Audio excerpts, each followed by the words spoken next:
오늘 우리에게 주시는 하나님의 말씀은 미가서에 있는 말씀입니다. 미가서 6장 6절에서 16절까지의 말씀입니다. 미가서 6장 6절에서 16절까지의 말씀을 같이 보도록 하겠습니다. 말씀을 한 절씩 교독해서 읽도록 하겠습니다. 제가 먼저 6절 말씀을 읽겠습니다. 내가 무엇을 가지고 여호와 앞에 나아가며 높으신 하나님께 경배할까? 내가 번제물로 1년 된 송아지를 가지고 그 앞에 나아갈까?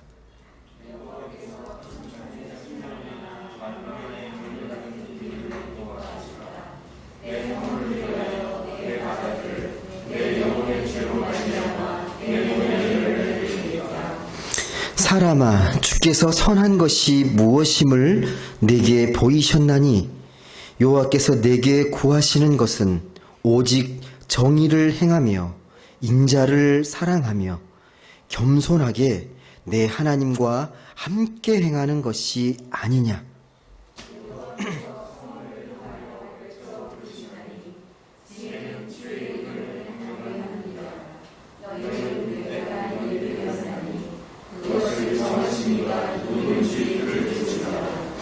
악인의 집에 아직도 불의한 재물이 있느냐?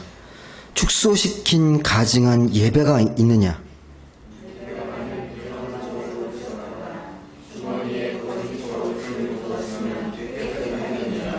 그 부자들은 강포가 가득하였고 그 주민들은 거짓을 말하니 그 혀가 입에서 거짓 되도다.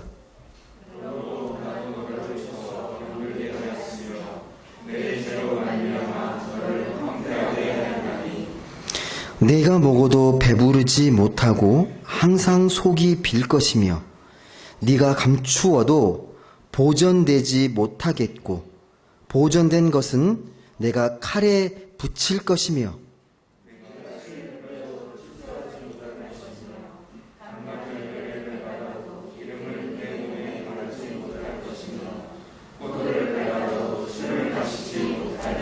(16절) 같이 읽겠습니다. 너희가 오므리의 율례와 아합 집의 모든 예법을 지키고 그들의 전통을 따르니 내가 너희를 황폐하게 하며 그의 주민을 사람의 조속거리로 만들리라. 너희가 내 백성의 수욕을 담당하리라. 아멘.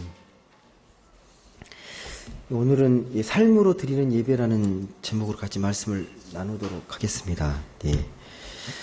오늘 특별히 말씀은요, 우리가 예배의 본질에 대해서 다시 한번 생각할 수 있는 말씀인데요. 좀 중요한 말씀이니까 잘 듣고 한번 깊이 생각해 보시면 좋을 것 같습니다. 이 미가서 말씀은 예언서의 말씀, 선지서의 말씀인데요. 이 미가라는 선지자는 이 당시 하나님의 그 말씀의 소명을 받고 북이스라엘과 남유다에 예언했던 선지자입니다. 좀 특별한 게 뭐냐면 보통 예언자, 선지자 하면 북이스라엘이든 남유다든 한 곳에 예언하고 말씀을 전했는데 이 미가서는 양쪽 다. 우리로 치면 우리가 같은 민족이지만 남북으로 분단되어 있는데 남북을 향해서 다 말씀을 전하고 활동했던 그런 선지자입니다. 그만큼 이 미가의 활동 영역이요 상당히 넓었습니다. 그가 활동한 시기를 성서학자들은 대략 언제로 잡냐면 BC 8세기에서 7세기로 이야기를 합니다. 어떤 시기냐면 그가 활동하던 시기에 이 북이스라엘이 아수르에게 멸망당하고 남유다도 외세의 침략과 여러 가지 어려움으로 곤란을 겪었던 그 시기에 활동했던 선지자가 이 미가라는 이 선지자입니다. 근데 다른 예언자들과 마찬가지로 미가도요, 이스라엘 백성들에게 회개를 촉구하고 심판을 예언합니다. 이스라엘 백성들을 책망하는 거죠. 너희들이 하나님의 자녀인데 하나님의 자녀답게 살지 못하는 것에 대해서 책망하고 하나님의 용서를 구하라고 이렇게 말씀을 전합니다. 이걸 또 그림으로 그리시면 이거예요. 그러니까 하나님이 기소장을 들고 지금 이 미가서가 이스라엘 백성들과 변론하는 걸로 생각하시면 돼요. 니네 잘못 이런 것들로 인해서 하나님이 노하셨다. 하나님 심판하신다. 그에 대해서 변론하는 거라고 여기시면 될 것 같습니다. 근데 그 말씀을 오늘 보게 되면요, 인정을 해요. 그럼 어떻게 하나님 앞에서 우리가 용서받고 어떻게 우리가 하나님께 새롭게 나아갈 수 있겠습니까? 라고 용서를 구하는데요. 죄에 빠지면요, 죄에 빠지게 되면 어떻게 하나님께 용서를 구할지를 잘 모릅니다. 죄에 빠지게 되면. 정신이 온전하지 않으면요, 어떻게 벗어날지를 잘 몰라요. 그래서 그 대답이 6절에 보면 이렇게 기록이 되어 있습니다. 이스라엘 백성들의 응답인데요. 한번 6절 말씀 같이 읽어보겠습니다. 6절 같이 읽겠습니다. 내가 무엇을 가지고 요 앞에 나아가며 높으신 하나님께 경배할까? 내가 번제물로 된 일련된 송아지를 가지고 그 앞에 나아갈까? 계속 읽겠습니다. 여호와께서 천천의 수양이나 만만의 강물 같은 기름을 기뻐하실까? 내 허물을 위하여 내 맏아들을 내 영혼의 죄로 말미암아 내 몸에 열매를 드릴까? 무슨 말인지 아시겠습니까?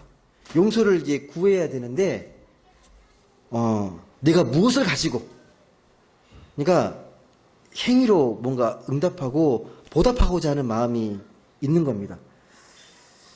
두 가지 방법을 찾은 거예요. 이스라엘 백성들이 하나님께 용서를 구하는데 그들이 구약에 드렸던 제사의 방식으로, 이렇게 하면 죄를 지었는데 뭐 순양이나 번제나 천천의 수양 가지고 번제를 드리면 하나님께 용서하시겠습니까? 아니면 내가 죽을 죄를 지었는데 맏아들이라도 내 태의 열매라도 하나님께 바치면 용서받겠습니까? 라고 묻는 거예요. 예. 이 두 가지 방식이죠. 그러니까 동물을 바치는 건 이스라엘의 예배 전통이고 사람을 바치는 건요, 고대 근동의 제사 방식이었어요. 이 두 가지 방식에 찾는 거예요. 이스라엘의 예배 전통에서 용서를 구하는 방법과 사람을 바치면서 이방의 전통에서 용서를 구하는 것. 그래서 높이 계신 하나님께 예배 드리려면, 용서를 구하려면 동물을 바치면 되겠습니까? 아니면 정말 죽을 죄를 지었는데 이 죽을 죄를 갚으려면 내게 피같이 소중한 아들을, 맏아들을 바치면, 그러면 용서하시겠습니까? 다시 말씀드리지만 이 송아지를 드리고 수양을 드리는 건 구약의 제사입니다. 구약의 예배 방식입니다. 왜 이게 구약의 제사 방식이냐면, 이 동물을 잡아가지고 각을 뜨고 제단에 피를 뿌리잖아요. 그럼 그때 자기가 용서받았다고 생각하는 거예요. 대신 동물에게 죄가 전가되고 제단에 피를 뿌림으로써 용서받는다고 생각한 거죠. 대단히 종교적 큰 의미의 상징성이 있습니다. 예, 피를 뿌리는 걸 보면서 죄가 용서되었다.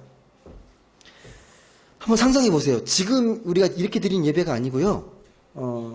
안식일날 거룩한 목장을 입고 있는 이 거룩한 제사장이 만민의 회중 앞에서 송아지를 잡아다가 각을 뜨고 피를 뿌리려고 합니다.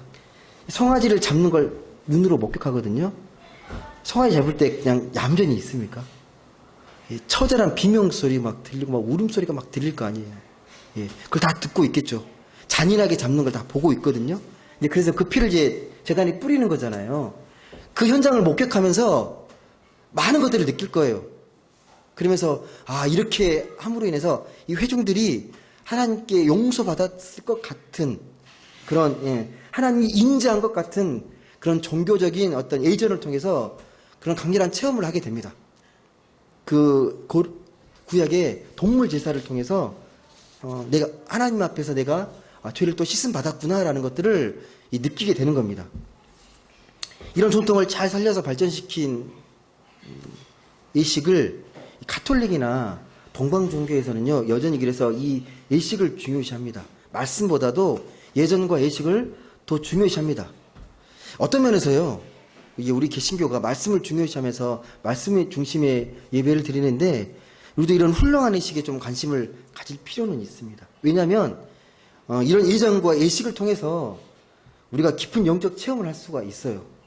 그런 예식을 통해서. 근데 우리가 종교개혁하면서 너무 가톨릭적인 걸 다 외면하고 버리고 왔거든요. 좋은 전통도 다 버리고 왔어요. 조금씩 찾아오긴 하는데 우리가 뭐 수도원적인 영성이랄까, 뭐 관상기도나 이런 것들도 예전에는 전혀 하지 않았던 것들을 조금씩 찾아오긴 하는데, 카톨릭의 좋은 우리 종교 전통들이 참 많습니다. 혹시 그 예불 드리는 거 보신 적 있으세요? 절에서 예불 드리는 거? 예불 드릴 때요, 새벽 3, 4시에 북을 쳐요.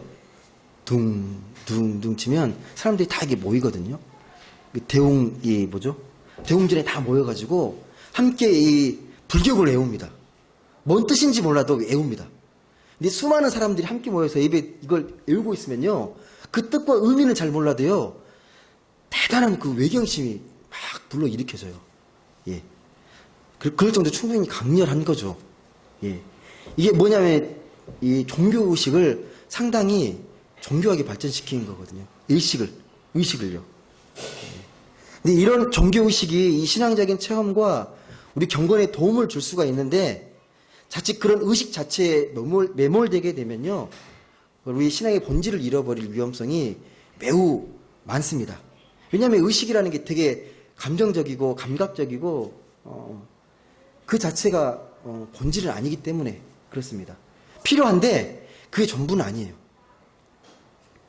의식이 집중하게 되면요, 이 종교의 본질을 많이 외면하면서 보여지는 이 겉 모양, 형식 이런 것들이 더 많이 치우치게 되고, 이게 자꾸 쌓이게 되면 이 신앙적인 토대가 많이 약해지게 됩니다. 예. 이 균형이 되게 필요해요. 균형이 필요합니다. 오늘 미가서를 보세요. 미가서에 나와 있는 이스라엘 백성들의 반응이 무엇입니까? 죄를 용서받기 위해서 나온 첫 반응, 무엇을 가지고 해요? 무엇을 가지고 나아갈까? 행위로 갚으려고 하는 거죠. 행위로. 뭔가 공로로. 수양 몇 천 마리 바치면 하나님 기뻐하시겠습니까? 라고 얘기하는 거예요. 그래서 수양 몇 천 마리를 바치면. 몇 천 마리면 어마어마한 스케일 아니에요? 예. 그런 걸 보면서 이런 제사 드리는 종교 행위로 모인 사람들이 놀라워하고 마치 하나님이 강림하지 않으면 안 될 것 같은 그런 이 형식을 재현시키는 거죠. 화려한 모습들. 화려하게 예배를 드리는 거죠. 화려하게. 네. 종교개혁이 있기 전까지 사람들의 마음의 경향이 이랬다는 거예요. 보여지는 것들. 예식과 제사, 이런 것들에 꽂혀 있었기 때문에요. 당시에, 면죄부를 판매하면서까지, 그래서 어마어마한 이 베드로 성당을 지을 수가 있었던 거예요. 이게, 화려한 이 성당 속에서 거룩한 이 임재를 통해서 하나님을 만날 것 같은 느낌을 갖기 때문에, 예.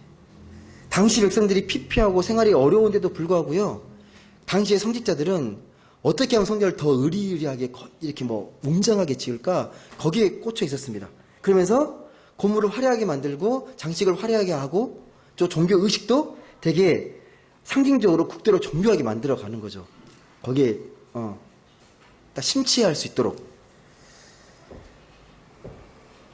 예, 그게 이제 결국 이제 종교 개혁으로 폭발한 거죠. 그 모든 것들이. 이렇게 본질은 외면하고 의식에 치중하게 되면 신앙이 왜곡될 수 있습니다. 그래서 이 극단적으로 하게 되면 마다들이라도 바치면 되겠습니까? 라는 말을 하게 돼요. 예. 왜? 당시 이스라엘 근동 여러 종교에서 실제 일어났던 일이거든요. 아들을 바치는 제사. 예. 인신제사라 그러는데, 이스라엘에서는 이제 동물을 통해서 동물을 잡고 피를 뿌렸는데, 이 이스라엘 다른 고대 근동 종교에서는요, 사람을 잡아서 피를 뿌렸거든요. 왜? 그게 더 정성스러워 보이잖아요. 더 자극적이고 그게 더 좋아 보이는 거죠.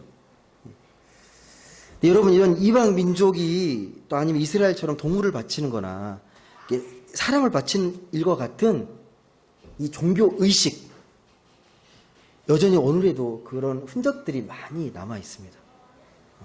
그럼 잘 생각해 보십시오. 여러분, 우리 신앙과 삶을 찬찬히 들여다보면요, 옛날처럼 뭐 사람을 바치고 그렇게 하진 않는데, 여전히 우리는 보여지는 것에 많은 신경과 에너지를 쏟습니다. 겉을 화려하게 꾸며서 남에게 잘 보이고 인정받으려는 욕구가 되게 강하잖아요. 예. 아이들 교육시키는 것도 남에게 인정받기 위한 거고, 예. 좋은 집을 장만하는 것도 남에게 성공하고 잘 산다는 걸 보여주기 위한 거잖아요. 예. 우리 삶의 많은 부분이 그럴싸하게 잘 꾸며지고 갖추어져 있는 것에 치우쳐 있습니다. 그러니까 하나님 주신 내 삶이 무엇일지 그런 본질을 고민하기보다 여전히 남의 시선을, 남의 인정을 받는데 더 많은 것들을 쏟고 있다라는 겁니다. 여러분, 이게 심해지면요, 남의 그런 소리와 이런 것들이 되게 예민해지고요, 그에 내가 충족을 못 시키면 되게 위축되고 삶이 우울해집니다. 괜히 내가 못 사는 것, 남이 원하는 만큼 살지 못하면 나는 왠지 못 살고 실패한 인생 같고 잘 못 산다고 자꾸 이렇게 심리적인 압박감을 갖게 돼요. 그래서 자식 교육에 목숨 걸고 또 그런 부모의 부담에 못 이겨가지고 수험생이 목숨을 걸고 막 하잖아요. 그리고 노동자들이 삶의 현장에서 생존의 압박을 견디지 못해가지고 남들 같이 살지 못한다는 이유로 목숨을 끊습니다. 이게 영적으로 보면 뭐냐면, 이 몸에 난 자식이라도 제가 바쳐야 되겠습니까? 라고 생각했던 이스라엘의 마음 상태와 비슷한 겁니다. 여러분, 그렇다면 옛날이나 지금이나 왜 이렇게 우리가 보여지는 것에 많이 신경을 쓸까요? 우리가 말로는 우리가 정신이 중요하다, 내용이 중요하다 이렇게 막 이야기하는데, 여전히 우리가 왜 겉모양에 신경을 쓰고 갖추는 거에 대해서 많이 신경을 쓸까요? 실존주의 철학자인 이케르 케고르가요, 이 사람이 유실론적 이 철학자라고 말을 하는데, 그분은 이 사람의 그런 원인을 뭐에서 찾냐면 불안에서 찾아요. 사람은 불안하기 때문에. 이 불안의 뿌리가 곧 죄라는 거죠. 이 불안의 뿌리는 죄다. 그러니까 삶의 토대가 취약하면요, 아무리 그럴듯하게 삶을 포장해도 삶이 불안할 수밖에 없다고 이야기합니다. 생명 없는 종교, 생명 없는 삶, 아무리 화려하게 보여도요, 그 속은 공허하기 때문에 허탈할 수밖에 없다라는 겁니다. 엄밀히 말씀드려서요, 우리가 삶의 본질로부터 벗어난 게 죄입니다. 그러니까 하나님 말씀에서 벗어나는 삶, 그게 죄이고, 그럼 벌은 뭐냐? 그로 인해 느끼는 불안감이 벌이에요. 우리가 두려워하고 불안함을 느끼는 것들, 이게 우리가 삶 가운데 느껴지는 벌일 수 있다라는 겁니다. 그래서 그 불안을 해소하기 위해서 자식이라도 바치려고 하는 마음을 갖는 거예요. 오늘날 이 한국 교회가 그동안 많이 강조했던 것 중에 하나가 치열한 이 종교 행위잖아요. 충성, 교회 충성하라, 헌신하라, 열심히 하라. 그 말 자체가 잘못됐다는 게 아니고요, 그 의미를 잘 찾지 못하고 그 자체에 매몰되어 있는 거죠. 남에게 인정받고 더 남보다 더 열심히 봉사하고 헌신하는 것에 더 마음이 가 있었습니다. 그럼 무엇이 그렇게 열심히 교회에 봉사하고 충성하게 할 수 있었을까? 오늘 본문에 보시면 수양 몇천 마리로 상징되는 이 한국교회 열정은 어마어마합니다. 한국교회 성도들이 다른 나라의 성도에 비해서요, 그 열정과 헌신도는요, 비교할 수가 없을 정도로 엄청납니다. 시간과 열정과 돈과 이런 것들을 교회에 바치는 것들을 보면요, 어마어마합니다. 그럼 그 에너지가 도대체 어디서 나오는 겁니까? 그냥 우리 간단하게 하나님 은혜 때문에 그렇다고 하면 간단히 해결되는데, 그렇게 보기에는 문제가 너무 많아요.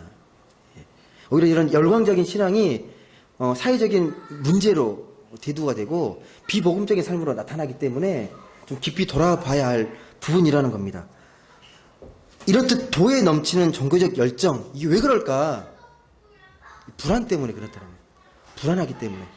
우리 한국 사람이 한이 많아서요, 그 한을 푸는 게 종교적인 열정과 충성일 수 있습니다.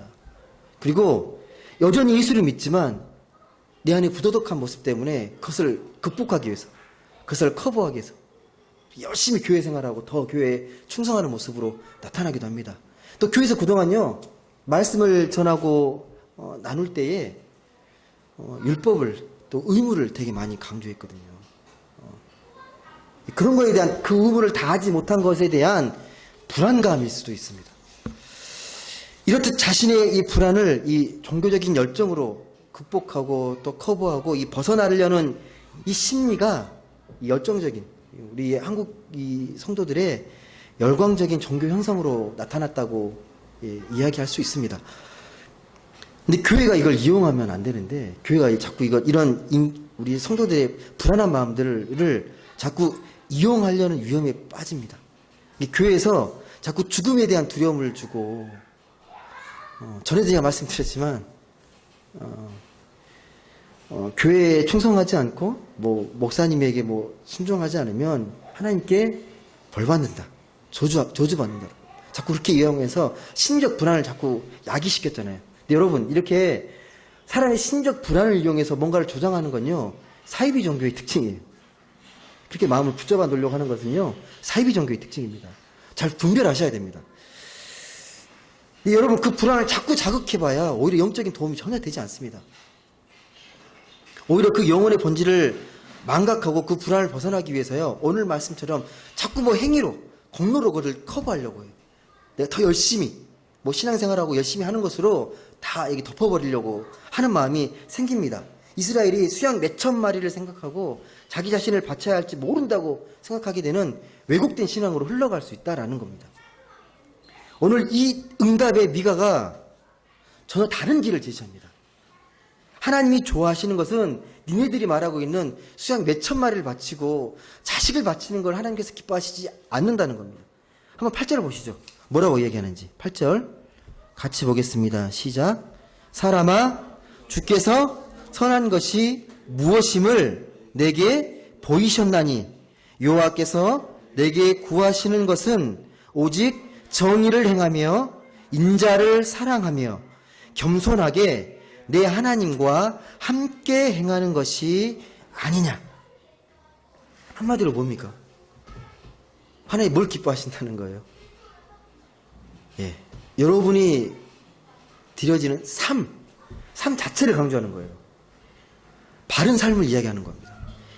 삶을 바르게 살아야 그 예배가 의미가 있고 그 예배가 생명력이 있다라는 이야기입니다. 크게 세 가지로 이야기하시죠. 크게 세 가지로. 사람아, 여호와께서 내게 구하시는 것은 정의를 행하고 인자를 사랑하고 겸손히 내 하나님과 함께 행하는 것이다. 이게 무슨 말입니까? 여러분, 먼저 8절에 보시면 주께서 선한 것이 무엇임을 내게 보이셨다라고 말을 합니다. 모르지가 않아요. 말씀을 늘 들었기 때문에 하나님이 뭘 기뻐하신지를 안다고 이야기합니다. 그걸 전제하고 이야기하는 거예요. 근데 그렇게 되지 않는 이유가 뭡니까? 이미 들어서 알고 있는데 여전히 번제를 생각하고 송아지를 생각하고 자식을 바칠 걸 생각해요. 사람은 자기가 생각하고 싶은 것만 기억하는 경향이 있고요. 그리고 자기가 하고 싶은 방식으로 문제를 해결하고 싶어 해요. 내가 원하는 대로, 내가 편하는 대로. 말씀을 들었는데, 말씀을 듣고 이해를 하는데요. 우리 삶의 자리에서는 내가 기억하고 싶고, 내가 하고 싶은 대로 그렇게 행동한다라는 겁니다. 그러니까 하나님과의 이 관계의 문제도 번제를 드리는 것으로, 송아지를 바치는 것으로, 자식을 바치는 것으로 해결하려고 합니다. 근데 그게 아니라는 거죠. 이미 말씀하지 않았냐. 하나님은 그런 걸 기뻐하시는 게 아니라 인자를 사랑하고 정의를 행하고 겸손히 하나님과 함께 행하는 것을 하나님 기뻐하신다라고 말씀하십니다. 그러니까 하나님과의 관계가 본질이다. 너의 삶을 하나님의 참된 예배답게 살아가는 게 중요하다라고 말합니다. 첫 번째 이야기하는 게 정의입니다. 여러분, 구약의 말씀을 잘 보시면, 예언서의 말씀을 잘 보시게 되면요, 가장 강조하는 게 정의예요. 하나님의 공의. 선지자들은요, 이 공의에 대해서 되게 민감합니다. 하나님의 정의에 대해서요. 약자를 보살피지 않고, 약자를 탈취하고, 이런 것들이 되게 민감해요. 오늘 말씀에도 나오잖아요. 저울추를 속이고, 부자들의 강포한 행위에 대해서 강하게 책망합니다. 선지자들 다 그래요. 이 정의를 강조합니다. 그만큼 하나의 정의에 대해 민감한데, 이걸 자꾸 말하는 이유는요, 그만큼 이스라엘 백성들이 정의롭지 못하다는 거예요. 정의롭지 못하기 때문에 제일 먼저 강조하는 게 하나님의 네가 자녀라면 정의를 행하며 살아야 되는데 왜 그렇지 살지 못하냐고 책망하는 겁니다. 여러분, 사회 정의를 이루는 게 정말 어려워요. 쉽지 않습니다. 여러분, 왜 그렇다고 생각하십니까?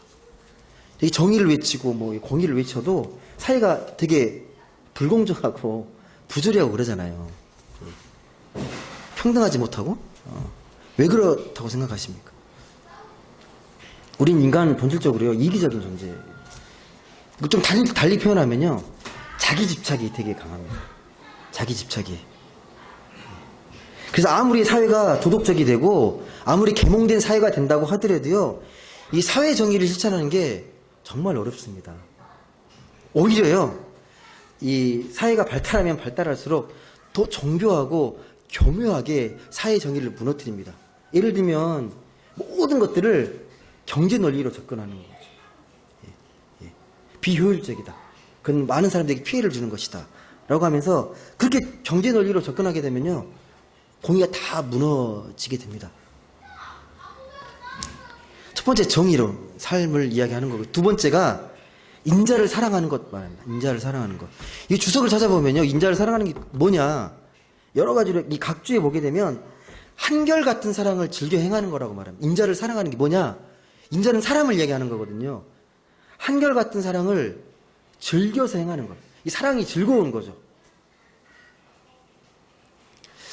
여러분은 사랑을 행하는 게 즐겁습니까?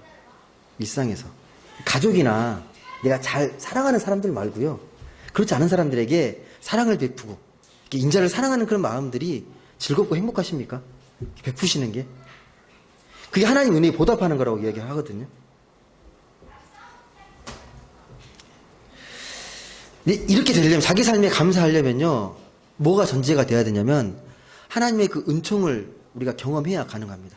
내가 하나님의 은혜를 받았기 때문에 그 은혜를 받은 삶을 보답하는 삶으로 하나님의 뜻에 맞게 인자를 사랑하고 아끼고 또 세상과 많은 사람들과 사랑의 관계를 맺어가는 것. 이 인자를 사랑하는 것입니다.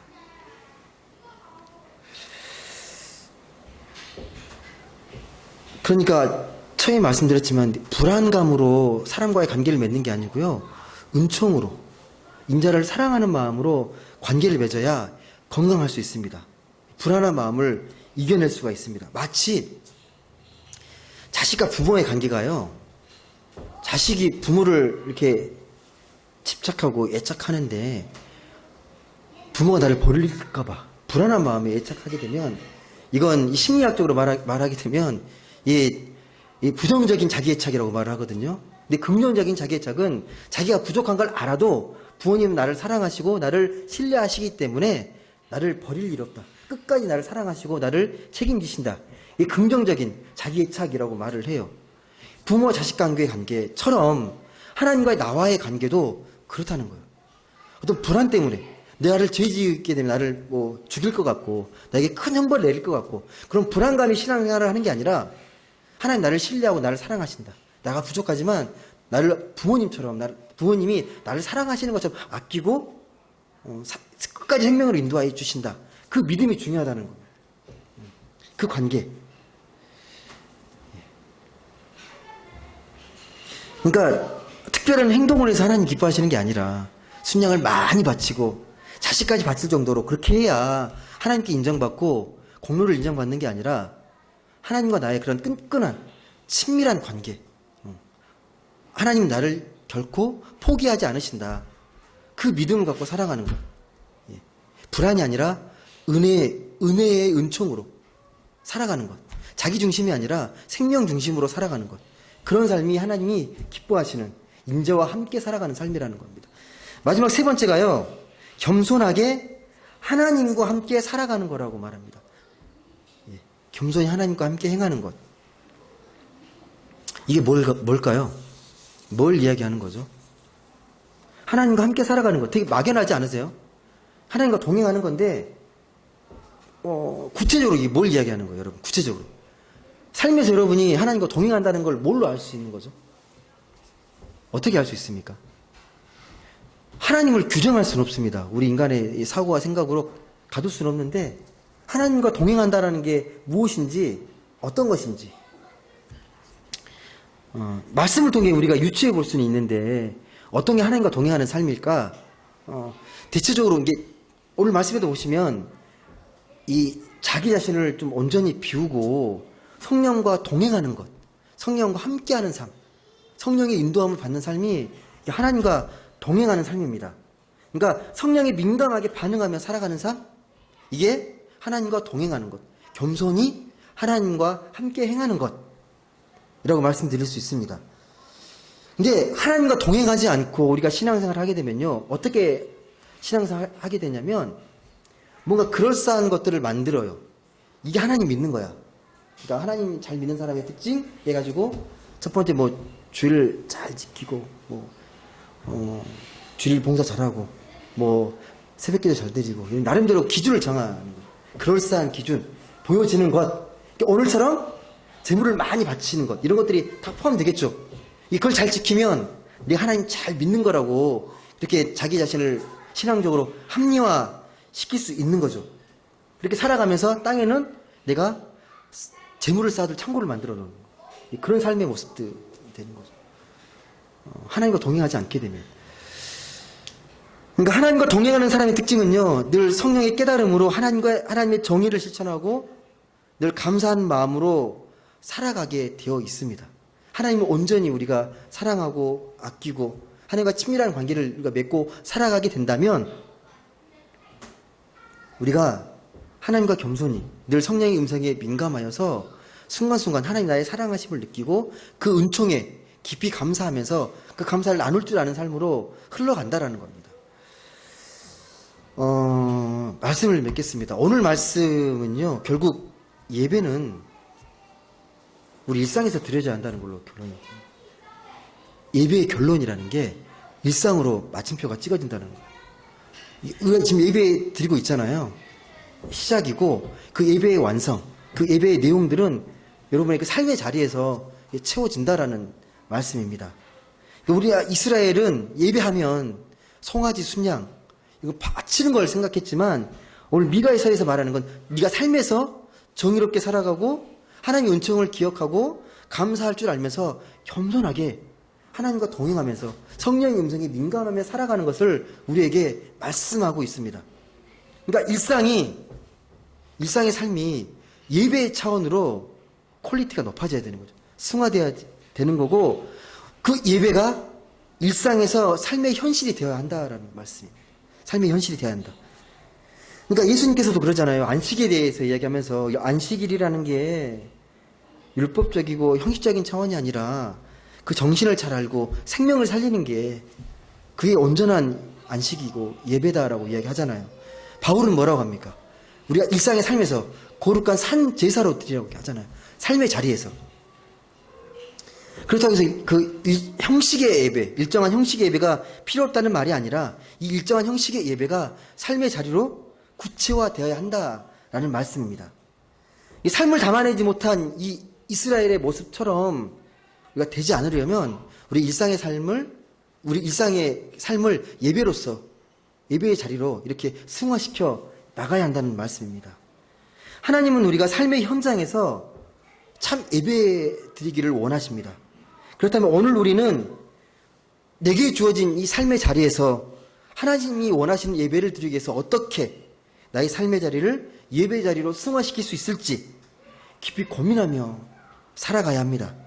그래서 하나님이 기뻐하시는 삶의 예배로 세상의 빛과 소금이 되고 생명이 되는 그런 기쁨의 예배를 드리시면 좋겠습니다. 부디 여기 계신 모든 분들은 우리 삶의 예배를 통해서 이웃과 또 세상이 하나님이 어떻게 살아계시고 하나님께 어떻게 역사하시는지를 여러분 삶을 통해서 보여줄 수 있고 그렇게 나눌 수 있는, 그래서 삶의 자리에서 누리는 참된 기쁨과 행복을 나눌 줄 아는 그런 모든 성도님들 되실 수 있기를 주님의 이름으로 간절히 소망합니다. 기도하겠습니다.